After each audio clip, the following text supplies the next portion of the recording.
Le sang coulait encore de ma plaie béante lorsque j'ouvris les yeux sur le néant, persuadé que c'était la fin. Mon meilleur ami, ce salaud de Marc, riait au-dessus de moi, son couteau dégoulinant de mon propre sang, murmurant « Tu n'aurais jamais dû fouiner dans mes secrets, Alexandre. » Mais au lieu du vide éternel, une lumière blanche m'engloutit, et je me réveillai en sursaut dans mon lit d'étudiant, 10 ans en arrière, le cœur battant la chamade vivant, jeune, et assoiffé de vengeance. Paris, cette ville des lumières éternelles, m'avait déjà trahi une fois, elle ne le ferait plus.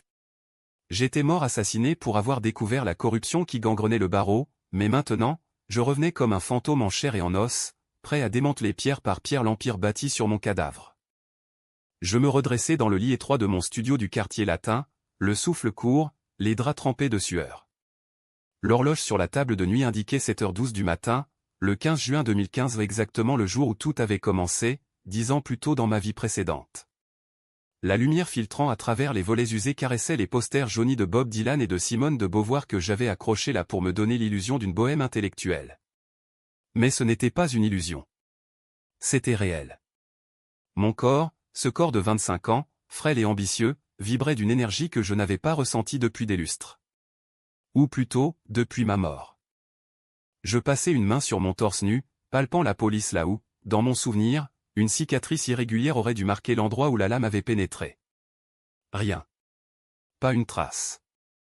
Mon reflet dans le miroir craquelé de la salle de bain confirmait l'impossible, les rides d'amertume autour de mes yeux verts avaient disparu, mes cheveux noirs étaient épais et indisciplinés comme au bon vieux temps, et mon visage, encore marqué par les nuits blanches d'études à la Sorbonne, rayonnait d'une innocence que je savais éphémère. J'étais Alexandre Duval, étudiant en droit pénal, sur le point de décrocher mon premier stage au prestigieux cabinet Lefebvre et Associés. Et cette fois, je savais tout. La douche froide me réveilla pleinement, chassant les derniers lambeaux du cauchemar qui n'en était plus un. L'eau ruisselait sur ma peau, et avec elle, les images affluaient, Marc Lefebvre, mon mentor, mon ami supposé, riant pendant que je saignais sur le parquet ciré de son bureau au 32e étage de la tour Montparnasse. « Tu pensais vraiment pouvoir me dénoncer ?» avait-il sifflé, son accent du sud-ouest teinté de triomphe. Derrière lui, les dossiers falsifiés, les pots de vin de promoteurs immobiliers véreux, les juges achetés ou tout l'arsenal d'une corruption qui avait fait de lui le roi du barreau parisien. J'avais été naïf, idéaliste. J'avais fouiné, rassemblé des preuves, et au lieu de les porter au procureur, j'avais voulu confronter Marc d'abord, par loyauté. Erreur fatale. Mais pas cette fois. Cette fois, je serais le serpent dans son jardin d'Éden juridique. Je m'habillai rapidement, chemise blanche impeccable, pantalon gris slim, veste en tweed hérité de mon père, décédé trop tôt d'un cancer foudroyant. Père, le seul homme intègre que j'ai connu, inspecteur de police à Lyon, qui m'avait appris que la justice n'était pas un jeu de salon mais une guerre souterraine. Méfie-toi des sourires trop larges, fiston, me disait-il souvent. Si seulement j'avais écouté. Le métro ligne 4e déposa devant la tour Montparnasse à 8h45, pile à l'heure de mon entretien. L'édifice de béton et de verre se dressait comme un monolithe impitoyable, reflet de l'ambition parisienne qui broyait les faibles. Je gravis les escaliers mécaniques, le cœur serré par l'anticipation. Dans ma vie précédente, cet entretien avait été un triomphe, Marc m'avait serré la main, m'avait flatté sur mes notes brillantes en procédure pénale, et m'avait promis un avenir radieux. Tu es comme un fils pour moi, Alexandre. Un fils qu'on égorge 10 ans plus tard. La réceptionniste, une blonde aux lèvres carmin et au chignon impeccable, me guida vers l'ascenseur. Monsieur Lefebvre vous attend. 3e étage, salle de réunion est. Son sourire était professionnel, mais je lus dans ses yeux la lassitude des employés piégés dans la toile. Combien d'entre eux savaient? Combien fermaient les yeux pour un chèque en fin de mois? L'ascenseur s'éleva en silence, et avec lui, ma résolution. Cette fois, je ne signerai pas le contrat les yeux fermés. J'avais 10 ans d'avance, je connaissais les failles, les noms, les dates. Le premier pas serait de feindre l'innocence, d'infiltrer, de collecter. Puis, frapper. Marc Lefebvre m'attendait dans la salle de réunion, assis comme un empereur derrière une table en acajou lustré. 50 ans, cheveux poivre et sel impeccablement coiffés, costume sur mesure de chez Cardin, et ce sourire carnassier qui avait séduit tant de clients et de juges. Alexandre. Entrez, mon garçon. Asseyez-vous. Café? Sa voix était chaude, paternelle, avec cette pointe d'accent toulousain qui le rendait si charismatique. Je m'assis, croisant les jambes avec une nonchalance calculée. Merci, maître. Noir, sans sucre. Je le fixai droit dans les yeux, cherchant déjà les fissures que je savais invisibles pour l'instant. Il était encore au sommet, la chute viendrait. Nous parlâmes droit pénal pendant 1 heure, affaire de blanchiment, procès d'escroc, mais thèse sur la réforme du code pénal. Il hochait la tête, impressionné, comme avant. Mais intérieurement, je ricanais. Je savais qu'il blanchissait déjà de l'argent pour un promoteur immobilier nommé Henri Duvalier ou ironie du sort, même nom de famille que moi, mais un cousin éloigné que je n'avais jamais rencontré. Duvalier, qui construisait des tours illégales en banlieue, rasant des quartiers entiers sans permis. À la fin, il me tendit la main. Bienvenue chez Lefebvre et Associés, Alexandre. Vous commencez lundi. Sa poigne était ferme, confiante. Je serrai, imaginant déjà mes doigts autour de sa gorge. Merci, maître. Vous ne le regretterez pas. Dehors, sous le ciel gris de juin, je marchais le long du boulevard Montparnasse, l'esprit bouillonnant. Premier objectif, contacter discrètement un ancien allié de ma vie précédente, Claire Moreau, la journaliste d'investigation qui avait failli percer l'affaire mais avait été discréditée par une campagne de diffamation orchestrée par Marc. Dans ma timeline originale, elle avait perdu son job au Monde, sombré dans l'alcoolisme. Mais maintenant, je pouvais la sauver et l'utiliser. Je sortis mon téléphone, un vieux Nokia indestructible, pas l'iPhone sophistiqué de ma vie future, et composai son numéro, que je connaissais par cœur. Claire ? C'est Alexandre Duval. On s'est croisé à une conf sur la transparence judiciaire l'an dernier. J'ai une histoire qui va vous plaire. Rendez-vous au café de Flore à 18 h? Sa voix hésitante, surprise, me confirma. D'accord. Mais qu'est-ce qui vous fait penser que je mordrai à l'hameçon? Parce que vous êtes la seule à pouvoir exposer les requins du barreau. Et croyez-moi, ils saignent déjà. Le café de Flore était bondé, comme toujours, intellectuels en débat, touristes égarés, et cette atmosphère enfumée qui rappelait les grands jours de Sartre. Claire arriva en retard, essoufflée, son manteau camel taché de pluie fine. 35 ans, cheveux châtains en bataille, yeux bleus perçant derrière des lunettes à monture épaisse ou une beauté fatiguée, marquée par les nuits à fouiller les archives. Dans ma vie précédente, je l'avais rencontrée trop tard, quand elle était brisée. Alexandre Duval? Elle s'assit, allumant une gauloise d'un geste nerveux. Je me souviens de vous. Le jeune prodige de la Sorbonne. Qu'est-ce qui presse? Je commandai 2 expressos, puis me penchai en avant, baissant la voix. Lefebvre et Associés. Corruption à tous les niveaux. Blanchiment pour Duvalier Immobilier. J'ai des preuves pas encore solides, mais je creuse. Vous en êtes? Ses yeux s'écarquillèrent. Lefebvre? Le grand Marc Lefebvre? Vous délirez. C'est le chouchou des médias. Justement. Les chouchous tombent de plus haut. Aidez-moi, Claire. Ensemble, on peut le faire chuter. Elle tira une bouffée, pensive. Pourquoi moi? Et pourquoi maintenant? Parce que vous êtes intègre. Et parce que... Disons que j'ai un pressentiment. Un mauvais, pour eux. Nous parlâmes 2 heures. Je lui donnai juste assez, une référence à un virement suspect que je soupçonnais d'avoir vu dans les comptes du cabinet. Rien de trop précis, pas encore. Elle mordit à l'hameçon, promettant de vérifier ses sources. Si c'est vrai, Duval, c'est le scoop du siècle. Mais si c'est du vent, je vous traîne en diffamation. Pari tenu. En rentrant chez moi, le métro brinque-ballant, je sentis pour la première fois depuis mon réveil une pointe d'excitation pure. La vengeance n'était pas qu'un mot, c'était un art, et j'étais l'artiste.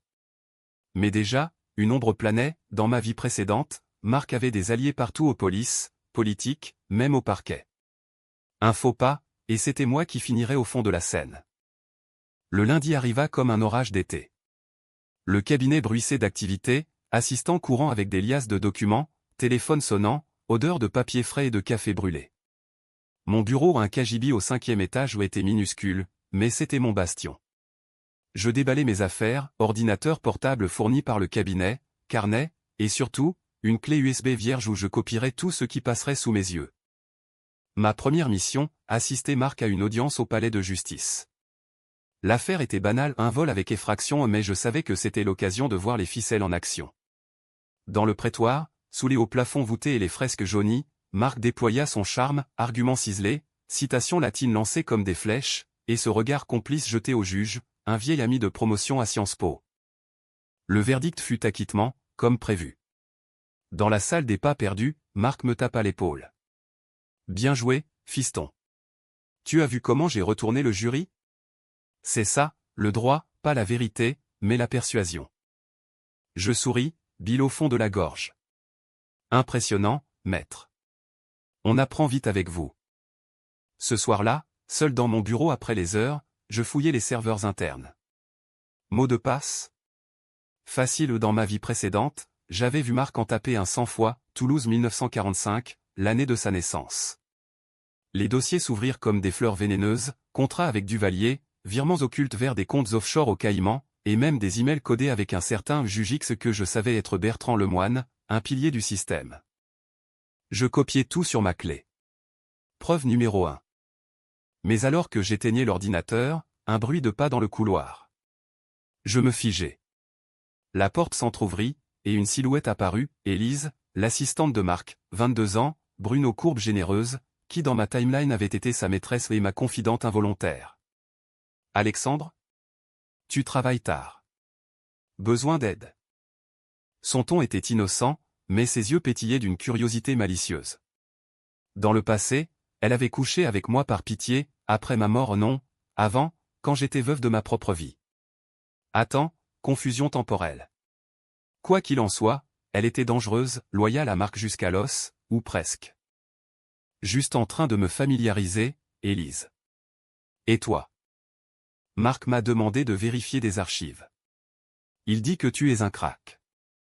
Elle s'approcha, son parfum de jasmin envahissant l'air. Si tu veux, on pourrait discuter autour d'un verre après? Tentateur. Dans ma vie précédente, j'avais refusé, trop focalisé sur le travail. Erreur? Peut-être. Cette fois, je pouvais l'utiliser. Pourquoi pas? Le select, 22 heures? Elle sourit, victorieuse.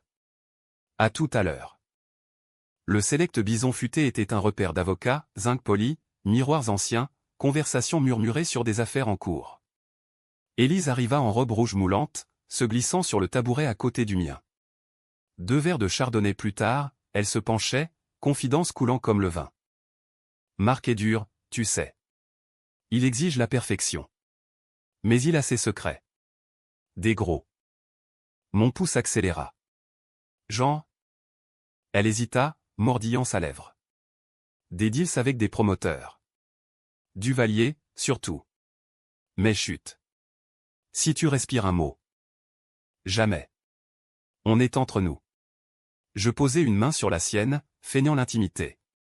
Intérieurement, je notais chaque détail. La nuit se termina dans mon lit, corps entrelacé dans une étreinte mécanique. Elle ronflait doucement quand je me levai pour envoyer un email anonyme à Claire, première preuve jointe. Vérifier les comptes Duvalier. Le piège se refermait. Les semaines suivantes furent un balai délicat de duplicité. Par jour, j'étais l'assistant modèle, dossier classé avec une efficacité allemande, plaidoirie préparée jusqu'à l'aube, sourire complice dans les couloirs. Marc me prenait sous son aile, me présentant à ses contacts le procureur adjoint qui fermait les yeux pour un dîner chez l'ami Louis, le notaire qui blanchissait via des trusts familiaux. Tu as du flair, Alexandre, me disait-il souvent, ignorant que je gravais chaque nom dans ma mémoire comme des balles dans un chargeur. Par nuit, j'étais le chasseur. Avec Élise comme clé, j'accédais à des coins sombres du cabinet, le coffre-fort de Marc, dissimulé derrière une bibliothèque factice, remplie de disques durs cryptés. J'en copiais 2, brisant les codes avec un logiciel open source téléchargé sur mon laptop personnel. Les fichiers révélèrent l'ampleur, non seulement du Duvalier, mais un réseau entier aux politiciens de la mairie du 13e arrondissement, un syndicat du bâtiment corrompu, et même des liens avec la pègre corse via un intermédiaire nommé le Fantôme. Claire, de son côté, creusait comme une taupe. Nos rendez-vous aux fleurs de vin rituelles, elle arrivait avec des notes griffonnées, des impressions d'articles jaunis, des enregistrements volés. Regarde ça, me dit-elle un soir, glissant une photo sous la table, Marc et Duvalier, bras dessus bras dessous lors d'une soirée de gala à l'Élysée, 2014. Duvalier a rasé un bidonville à Ivry pour y construire des lofts de luxe. Des familles expulsées, des gosses à la rue. Et Lefebvre a étouffé les recours judiciaires. Je serrais les poings sous la table. Dans ma vie précédente, j'avais défendu ces mêmes familles, pro bono, jusqu'à ce que Marc me retire l'affaire. Trop sensible, fiston. Laisse les grands s'en occuper. Sensible? C'était du meurtre social. On a besoin de plus, Claire. Quelque chose d'indéniable.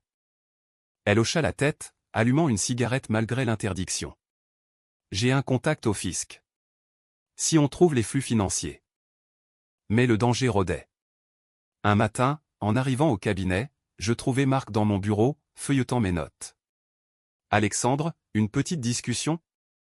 Mon estomac se noua. Il referma le dossier, son sourire figé. J'ai entendu des rumeurs. Sur Duvalier. Des fuites, peut-être? Je jouais l'innocent. Des rumeurs? Maître, vous savez comment c'est, le barreau. Les jaloux parlent. Il me fixa longuement, ses yeux bruns comme des puits sans fond. Oui. Les jaloux. Méfie-toi d'eux, fiston. Ils mordent. Le message était clair, il soupçonnait. Pas moi encore, pas directement aimer quelqu'un. Élise? Elle avait été nerveuse ces derniers jours, annulant nos rendez-vous sous prétexte de migraine. Avait-elle vendu la mèche? Ce soir-là, je la confrontai dans son appartement du Marais, un loft chic payé par Marc, rempli de meubles design et de bouteilles de vin millésimées. Élise, qu'est-ce qui se passe? Tu me caches quelque chose. Elle se pelotonna sur le canapé, en nuisette de soie, les yeux rougis. C'est Marc. Il m'a demandé de te surveiller. Il dit que tu es trop curieux. Trop curieux. Le mot résonna comme un glas. Et toi, qu'as-tu dit? Rien. Je te le jure. Mais Alexandre, il est puissant. Si tu continues. Je m'approchai, la relevant doucement. Élise, écoute-moi. Marc n'est pas ce qu'il semble. Il t'utilise, comme il m'utilise. Joins-toi à moi. On peut l'arrêter. Ses lèvres tremblèrent. Arrêter comment? Avec la vérité. Les preuves que j'ai. Aide-moi à entrer dans son bureau personnel ce soir. Le code de la serrure, tu le connais? Elle hésita, puis murmura, 2512. Son anniversaire de mariage. Mais si on se fait prendre? On ne se fera pas prendre. À minuit, nous glissâmes comme des ombres dans les couloirs déserts du cabinet. Paris dormait, la tour Eiffel scintillant au loin par les baies vitrées. Le bureau de Marc était un sanctuaire, tapis persan, tableau de monnaie falsifiée, ironie pour un faussaire, et un ordinateur dernier cri sur un bureau en chêne massif. Élise tapa le code, la serrure bipa. À l'intérieur, l'odeur de cigares cubains et de vieux whisky. Je branchai ma clé USB, téléchargeant frénétiquement, email, contrat, et un fichier nommé Opération Phoenix, le plan maître pour un méga-projet immobilier à la Défense, financé par de la drogue via les Corses. Soudain, un bruit, la porte d'entrée du cabinet. Des pas lourds, des voix étouffées. Merde, chuchota Élise. C'est lui. Panique. Nous nous cachâmes derrière le rideau, retenant notre souffle. Marc entra, accompagné d'un homme massif en trench-coat au Duvalier lui-même, la cicatrice barrant sa joue gauche comme un avertissement. Les fuites, Marc. Qui? Marc s'assit, allumant un cigare. Pas encore sûr. Mais je vais trouver. Et l'éliminer. Comme l'autre fois. L'autre fois? Mon sang se glaça. Avant moi, il y avait eu quelqu'un d'autre. Un associé, peut-être, disparu en 2010. J'avais toujours pensé à un suicide, mais... Duvalier grogna. Pas d'erreur. Le Phénix doit voler. 500 millions en jeu. Ils partirent après 20 minutes interminables. Nous attendîmes une heure de plus avant de filer. Dehors, sous la pluie battante, Élise pleurait. Qu'est-ce qu'on fait maintenant? On frappe fort. Le lendemain, je contactai Claire avec les nouveaux fichiers. C'est la bombe. Mais attention, ils savent qu'il y a un rat. Elle répondit par un appel vocal, voix tendue. Alexandre, recule. J'ai été contacté par un flic. Il surveille le cabinet. Trop tard. La machine était lancée. Les jours suivants furent tendus comme un procès d'assises. Marc me chargea de corvées ingrates, classer des archives poussiéreuses, rédiger des mémos sans fin. Mais ses regards en coin me brûlaient. Élise évitait mes yeux, terrifiée. Et Claire? Silencieuse. Puis, l'escalade, une audience critique pour Duvalier, accusé de fraude environnementale. Marc me demanda de plaider une première. Montre-moi ce que tu vaux, fiston. Le palais bruissait, journaliste, activiste déverrouillant à l'entrée. Je montai à la barre, cœur cognant. Les preuves contre Duvalier étaient accablantes, expertise falsifiée, permis acheté. Mais je savais que Marc avait graissé la patte au juge. Pourtant, au lieu de défendre, je glissai une enveloppe anonyme à la greffière juste avant, copie des emails incriminant Marc. Le juge lut, pâlit. L'audience s'interrompit. Chaos. Duvalier fut placé en détention provisoire, Marc, interrogé sur le champ. Dans la salle des pas perdus, il me confronta, visage décomposé. C'est toi, n'est-ce pas? Le traître. Je souris froidement. Traître? Non, maître. Justicier. Il avança, menaçant. Tu ne sais pas à qui tu t'attaques. Aussi. À vous. Et à tout votre réseau. La police l'embarqua ce soir-là. Mais ce n'était que le début. La vengeance réclamait plus, la ruine totale. La chute de Marc fut un spectacle shakespearien, digne des plus grands drames du théâtre français. Les journaux titraient « Scandale au barreau, Lefebvre, le roi déchu ». Le Monde, grâce à Claire, publia un dossier accablant, schéma de flux financiers, témoignages anonymes le mien inclus, masqués, et photos volées de réunions clandestines. Paris s'enflamma, manifestation devant le palais, éditoriaux virulents dans le Figaro, même un débat houleux sur France Inter où des experts disséquaient la pourriture du système judiciaire. Moi? J'étais l'ombre, l'assistant zélé qui avait découvert les irrégularités par hasard. Le bâtonnier me félicita personnellement, « Monsieur Duval, vous avez sauvé l'honneur de la profession. Un avenir brillant vous attend. » Brillant? Peut-être. Mais l'honneur était une illusion, la vengeance, une drogue. Élise disparut. Un matin, son bureau était vide, un mot sur la table, je pars. Trop peur. Pardonne-moi. Elle avait fui vers Marseille, chez sa sœur, m'apprit Claire plus tard. Je ne la blâmais pas. Dans ce jeu, les pions fuient ou meurent. Mais Marc? Il n'était pas fini. De sa cellule à la santé, il orchestra sa défense, avocat star, contre-accusation de chantage. Et moi, il me visa.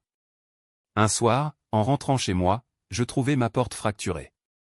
Dedans, tout saccagé, mes notes, mon laptop mais pas la clé USB cachée dans le fond d'un livre de Balzac, le père Goriot, symbole ironique de l'ambition parisienne destructrice. Puis, l'appel anonyme, Duval, recule. Ou tu finis comme l'autre. La voix déformée, mais l'accent corse indélébile. L'autre? Elle eut autrefois de leur conversation. Je creusai, contactant un vieux flic de Lyon, un ami de mon père, inspecteur Roussel, retraité mais aux connexions intactes. Rendez-vous dans un bistrot anonyme de Belleville, entouré de kebabs fumants et de rires d'enfants. L'autre, c'était ton prédécesseur, gamin, grogna Roussel, trempant sa moustache dans un pastis. Pierre Laurent, associé de Lefebvre en 2008. Il a sniffé les mêmes odeurs, voulu balancer. Disparu un soir de brouillard sur la Seine. Suicide officiel, mais... On a retrouvé son corps mutilé, comme un message. Mon sang se glaça. Pierre Laurent, j'avais vu son nom sur d'anciens dossiers, un fantôme. Et Lefebvre? Blanchi. Témoin rétracté, preuve perdue. Mais toi, avec ce que tu as, on peut rouvrir. Faites-le. Mais discrètement. Les jours suivants furent paranoïaques. Je changeai de routine, métro évité, trajet à pied dans les ruelles du 5e, nuit courte hantée par des rêves où Marc me poignardait encore. Claire devint mon encre, nos réunions aux fleurs virèrent à l'intime. Un baiser volé sous la pluie, une nuit chez elle dans son appartement exigu de Montmartre, entouré de piles de journaux et de chats errants. Tu es fou, Alexandre, murmura-t-elle un matin, sa tête sur mon torse. Mais je t'aime pour ça. Amour? En pleine vengeance? Je la serrai, sachant que c'était un luxe que je ne pouvais me permettre. Mais pour la première fois depuis ma résurrection, je me sentis vivant, pas juste vengeur. Puis, le contre-coup.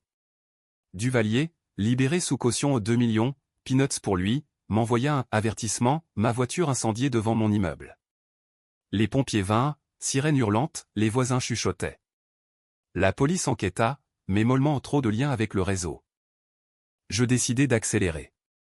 Avec les fichiers Opération Phénix, je contactai le Canard enchaîné, le journal satirique qui adorait égratigner les puissants. Un déjeuner au Procope, berceau des Lumières, avec leur rédacteur en chef, un gnome malicieux nommé Bob. Duval, si c'est du lourd, on publie. Mais prouvez-le. Je lui tendis une clé, extrait du plan Phénix, impliquant non seulement Marc et Duvalier, mais le ministre du Logement en personne, un certain Émile Garnier, qui avait validé les permis en échange de dessous table. Bob siffla. Nom de Dieu. Ça va faire du bruit. Ça fit plus que du bruit, un raz-de-marée. Le Canard lâcha la bombe, caricatures hilarantes de Marc en vampire suceur de sang immobilier, schéma expliquant les flux, et un édito acerbe, la justice française, un cirque où les clowns portent la robe. Garnier démissionna en larmes à la télé, Duvalier fut réarrêté pour tentative d'intimidation. Marc, lui, craqua. Lors de son interrogatoire retransmis en partie par une fuite merci, Roussel, il hurla, c'est Duval. Le petit merdeux. Il a tout manigancé. Moi, interrogé comme témoin clé, je jouais la surprise outrée. Maître Lefebvre? Corrompu? C'est impensable. J'ai toujours admiré cet homme. Les médias me portèrent au nu, le jeune avocat qui a brisé l'omerta. Invitation à des plateaux télé, entretien avec Libération. Claire rayonnait à mes côtés, son article dans Le Monde devenant best-seller. Mais la vengeance a un prix. Une nuit, après une soirée de gala au barreau où on me remit une médaille ironie, je rentrais seul. Dans l'escalier de mon immeuble, une ombre surgit, un homme cagoulé, couteau à la main. Pour le patron, grognatait-il. Le combat fut bref, brutal. Je me défendis comme un animal, souvenir de mon père m'enseignant le close combat. Coup de genou, torsion du poignet, le couteau vola. Puis, mon poing dans sa gorge. Il s'effondra, haletant. Je l'appelai la police, mais avant, je fouillai ses poches, un billet de 500 € et un numéro de téléphone, celui de Marc. Le lendemain, confrontation finale au parloir de la santé. Marc, en combinaison orange, vieilli de 10 ans en quelques mois, me fixait à travers la vitre. Pourquoi, fiston? Pourquoi me détruire? Je me penchai, voix basse. Parce que tu m'as tué, Marc. Il y a 10 ans. Pour tes secrets. Et Pierre Laurent avant moi. Ses yeux s'écarquillèrent. Quoi? Tu es fou. Non. Résurgé. Et maintenant, tu paies. Il blêmit, comprenant enfin l'inexplicable. Impossible. La vengeance est un plat qui se mange froid. Profite de ta cellule. Dehors, le ciel de Paris était bleu, pour la première fois depuis des semaines. J'avais gagné la bataille. Mais la guerre? La victoire avait un goût âcre, comme un croquant aux amandes brûlées. Les mois suivants, je gravis les échelons, promotion au sein du cabinet rebaptisé après le départ forcé des complices, articles élogieux, même une proposition de mariage murmurée par Claire lors d'un dîner aux chandelles au train bleu. Alexandre, on pourrait avoir une vie normale. Oubliez tout ça. Normal? Le mot me fit rire intérieurement. Ma vie était tout sauf normale, j'étais un revenant, un golem de rancune animé par un sortilège temporel. Mais pour elle, j'acceptais un semblant de paix, week-end à Deauville, promenade le long de la Seine, nuit où l'amour effaçait les ombres. Pourtant, les ombres persistaient. Roussel m'appela un soir, gamin, l'enquête sur Laurent Rouvre. ADN sur le corps, traces de lutte, pas de suicide. Et devinez qui était vu près du pont des Arts cette nuit-là? Lefebvre. Justice posthume pour Pierre. Je fournissais les emails incriminants, le procès s'annonçait. Marc, maintenant en isolement, fut transféré à Fresnes pour risque de fuite. Ironie, l'homme qui avait fui la morale était piégé par les barreaux. Duvalier, lui, négocia un deal avec le parquet, confession contre réduction de peine. Il balança tout, l'écorce, Garnier, et un twist que je n'avais pas vu venir à ma propre tante, la sœur de mon père, impliquée en tant que comptable fantôme pour les trusts. Elle avait émigré au Canada en 2012, pour la retraite, disait-il. Mais non, pour cacher les traces. La confrontation familiale fut un poignard dans le dos. Je volai à Lyon, frappant à la porte de l'ancienne maison familiale, vendue mais encore habitée par un cousin. Non, elle était revenue, discrètement, après l'arrestation de Marc. Tante Isabelle, 60 ans, cheveux teints en blond, regard fuyant. Alexandre ? Mon Dieu, que fais-tu ici ? Je la poussai à l'intérieur, refermant la porte. Les comptes, tante. Les trusts pour Duvalier. C'était toi. Elle s'effondra sur une chaise, pleurant. Pour ton père, fiston. Il était ruiné par le cancer, dette médicale. Marc m'a aidé. En échange de menus services. Je n'ai jamais voulu. Menu service ? Blanchiment de millions ? La trahison familiale coupa plus profond que celle de Marc. Tu as aidé à tuer Pierre. Et moi, indirectement. Non. Je ne savais pas pour les meurtres. Je partis sans un mot, la laissant à ses regrets. De retour à Paris, je transmis les preuves à Roussel. Elle fut arrêtée le lendemain, un scandale mineur noyé dans l'ouragan Lefebvre. Claire, sentant ma tourmente, me serra fort. Laisse tomber, amour. C'est fini. Fini ? Pas encore. Le twist vint d'une source inattendue, Élise. Une lettre, postée de Marseille, Alexandre, je sais tout. Marc m'a tout raconté avant son arrestation. Ton impossible. Tu n'es pas qui tu dis. Mais je t'aide une dernière fois. Voici le nom du vrai cerveau, Victor Sorel, le fantôme. Pas corse, mais un juge à la retraite qui tire les ficelles depuis l'ombre. Adresse jointe. Méfie-toi. Victor Sorel. Le nom résonna, dans ma vie précédente, il était mort naturellement en 2020, d'une crise cardiaque. Mais maintenant ? Vivant, et maître du jeu. Je filai à son adresse, une villa isolée à Saint-Germain-en-Laye, entourée de vignes et de ronces. Nuit noire, lune cachée. Je garai la voiture à 1 kilomètre, approchant à pied, cœur battant. La grille était ouverte, invitation ou piège. À l'intérieur, lumière tamisée. Sorel, 80 ans, assis dans un fauteuil Voltaire, entouré de livres de droit ancien et de bouteilles de cognac. Entrée, Monsieur Duval. Ou devrais-je dire, le revenant ? Je me figeai sur le seuil. Comment ?